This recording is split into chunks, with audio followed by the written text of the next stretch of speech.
സിഎംആറിലെ എക്സാലോജിക് ഇടപാട് കേസിൽ തന്റെ വീടുകളിൽ ഉൾപ്പെടെ നടന്ന ഈ റെയ്ഡിന് പിന്നാലെ പ്രതിപക്ഷ നേതാവ് പിണറായി വിജയൻ ഇതുകൊണ്ടൊന്നും തങ്ങളെ തളർത്തിക്കളയാണെന്ന് ആരും കരുതേണ്ടെന്ന് പിണറായി വിജയൻ പറഞ്ഞു. കാലങ്ങളായി വീട്ടിൽ കയറിയുള്ള പരിശോധന ആഗ്രഹിക്കാൻ തുടങ്ങിയിട്ടെന്നും ഈ പരിശോധന രാഹുൽ ഗാന്ധിക്ക് വലിയ മനസംതൃപ്തി നൽകുമെന്നും പിണറായി വിജയൻ പറഞ്ഞു.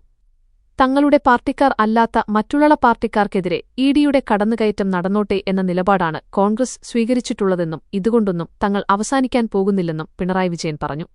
ഇഡി പരിശോധനയ്ക്ക് ശേഷം വീടിനു പുറത്തെത്തി പാർട്ടി പ്രവർത്തകരെ അഭിസംബോധന ചെയ്യുകയായിരുന്നു അദ്ദേഹം. എല്ലാവർക്കും അറിയാവുന്നതുപോലെ ഇന്ന് കാലത്ത് 7 മണിക്കാണ് ഈ വാതിൽക്കല് ഇഡി ടീം എത്തുന്നത്. ഈ സമയം വരെ അവര് പരിശോധനയിലായിരുന്നു. വന്ന ടീം നിർദ്ദേശമനുസരിച്ചു വരുന്നതാണല്ലോ. ഉദ്യോഗസ്ഥരാകുമ്പോൾ മേലെ ഉള്ളവര് പറയുന്നതനുസരിക്കാന് അവര് ബാധ്യസ്ഥരാണ്. വീട്ടില് കയറിയുള്ള പരിശോധന ആഗ്രഹിക്കാന് തുടങ്ങിയിട്ട് കാലങ്ങളായി. ഈ പരിശോധന ചിലർക്കെല്ലാം വലിയ മനസംതൃപ്തി നൽകുമെന്നാണ് തോന്നുന്നത്.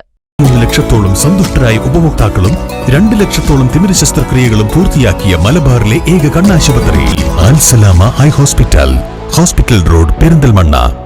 പ്രത്യേകിച്ച് രാഹുൽ ഗാന്ധിക്ക്. കാരണം എന്തുകൊണ്ട് പിണറായി വിജയന്റെ വീട് റെയ്ഡ് ചെയ്യുന്നില്ല, എന്തുകൊണ്ട് പിണറായി വിജയനെ അറസ്റ്റ് ചെയ്യുന്നില്ല എന്നാണ് രാഹുൽ ഗാന്ധി ചോദിച്ച ചോദ്യം. രാജ്യത്തെ പ്രതിപക്ഷത്തെ നേതാക്കൾക്കും പ്രവർത്തകർക്കുമെതിരെയുള്ള കരുതിക്കൂട്ടിയുള്ള ആക്രമണ നടപടികളാണ് ബിജെപി എല്ലാ കാലത്തും തുടർന്നുവരുന്നത്. അതിനെതിരെ ശക്തമായ പ്രതിഷേധം രാജ്യവ്യാപകമായി തന്നെ ഉയർന്നുവന്നിട്ടുണ്ട്. പക്ഷെ തങ്ങളുടെ പാർട്ടിക്കാരല്ലാത്തവർക്ക് നേരെ ഇഡിയുടെ കടന്നുകയറ്റം നടന്നോട്ടെ എന്ന നിലപാടാണ് കോൺഗ്രസ് സ്വീകരിച്ചിട്ടുള്ളത്. ഏതായാലും ഇതുകൊണ്ടൊന്നും ഞങ്ങൾ അവസാനിക്കാന് പോകുന്നില്ല. ഇത് ഒരു തുടക്കം മാത്രമായേ ഞങ്ങൾ കാണുന്നുള്ളൂ. ഇതുകൊണ്ട് ഞങ്ങളെ തളർത്തിക്കളയാം എന്ന് വ്യാമോഹിക്കേണ്ടതില്ല.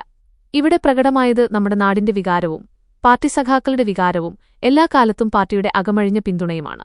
പാർട്ടി ശത്രുക്കള് കൊത്തിവലിക്കാനൊരുങ്ങിയ എല്ലാ ഘട്ടത്തിലും ലഭ്യമായിട്ടുള്ളത്. ആ പിന്തുണയ്ക്ക് ഒരു കുറവും ചാഞ്ചല്യവുമില്ല എന്ന് സഖാക്കള് ഇന്ന് വീണ്ടും വ്യക്തമാക്കി. എല്ലാവരെയും ഹൃദയപൂർവ്വം അഭിവാദ്യം ചെയ്യുന്നു. ഏതിനെയും നേരിടാന് ഇതാണ് നമ്മുടെ കരുത്ത്. ഒന്നിച്ച് നമുക്കിറങ്ങാം, പിണറായി വിജയൻ പറഞ്ഞു.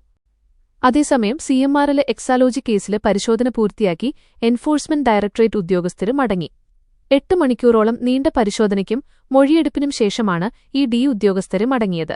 പരിശോധനയില് ഒന്നും കിട്ടിയില്ലെന്ന് ഇഡി ഉദ്യോഗസ്ഥര് എഴുതി നൽകി. റെയ്ഡ് കഴിഞ്ഞ് മടങ്ങിയ ഉദ്യോഗസ്ഥരുടെ വാഹനത്തിന്റെ ചില്ല് സിപിഐഎം പ്രവർത്തകർ അടിച്ചു തകർക്കുകയും ചെയ്തു. വാഹനം വളഞ്ഞിട്ടായിരുന്നു അതിക്രമം.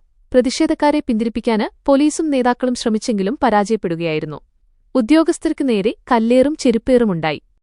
തിരുവനന്തപുരത്ത് പ്രതിപക്ഷ നേതാവിന്റെ വാടക വീട്ടിന് മുന്നിലും കണ്ണൂരില് പിണറായി വിജയന്റെ വസതിക്ക് മുന്നിലും ഇഡിക്കെതിരെ സിപിഐഎം അണികള് ശക്തമായ പ്രതിഷേധമാണ് സംഘടിപ്പിച്ചത്.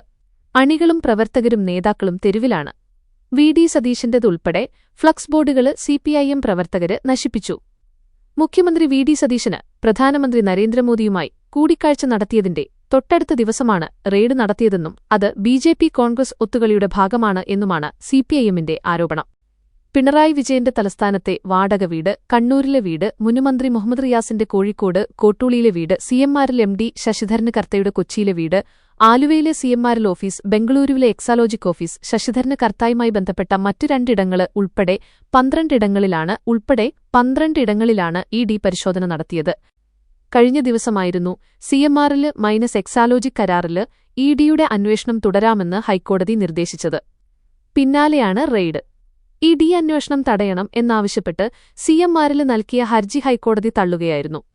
അന്വേഷണം തുടരാന് അനുവദിക്കണമെന്ന ഇഡിയുടെ ആവശ്യം സിംഗിൾ ബെഞ്ച് അംഗീകരിച്ചു. പിണറായി വിജയന്റെ മകള് വീണ തൈക്കണ്ടിയലിന്റെ കമ്പനിക്ക് മാസപ്പടി നൽകിയെന്ന കേസിലാണ് ഇഡിയുടെ അന്വേഷണം. സിഎംആറിൽ നിന്ന് എക്സാലോജിക് സൊല്യൂഷൻസ് സേവനം നൽകാതെ 1,72,00,000 രൂപ കൈപ്പറ്റിയെന്ന ആക്ഷേപമാണ് ഇഡി അന്വേഷിക്കുന്നത്.